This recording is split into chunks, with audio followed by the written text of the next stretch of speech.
আজিৰ ভিডিঅ'টো আৰম্ভ কৰিছোঁ ডাইৰেক্ট বজাৰৰ পৰা আৰু গ'লোঁ এতিয়া মাছৰ বজাৰত গৈ কিনে মাছ লৈ আছোঁ চাই ধুনীয়াকৈ আৰু আহিয়ে কি মাছ বনাব লাগিয়ে গ'লোঁ নহয়। এয়া যোগাৰ কৰিছোঁ প্ৰথমতে, যোগাৰখিনি কৰি ল'লে আৰু সহজ হৈ যায় আৰু আজি মাছৰ তৰকাৰীখিনিত মই এয়া দি মাছৰ তৰকাৰী মানে মই আজি বনাম বইল মাছ মানে আৰু এবিধ ধুনীয়াও কিনি আনিলোঁ। এয়া বইল মাছ বনাবলৈ পানীখিনি দি দিলোঁ গৰম হ'বলৈ, তাৰপিছত দিলোঁ আলু।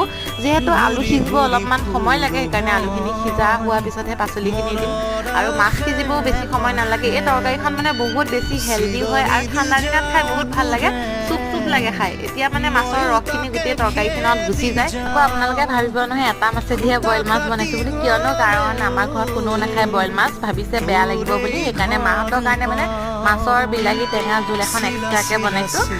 ধুনীয়াকৈ সেইখনো বনাই আছোঁ চাইডত আৰু এইপিনে মোৰ বইল মাছো ৰেডি হৈ আছে। এয়া মোৰ ভাত ৰেডি হৈয়ে গ'ল, এইপিনে বইল মাছ ৰেডি হৈ গ'ল আৰু এইটো ভিডিঅ'ৰ মতে সামৰণি মাৰিলোঁ, বাই।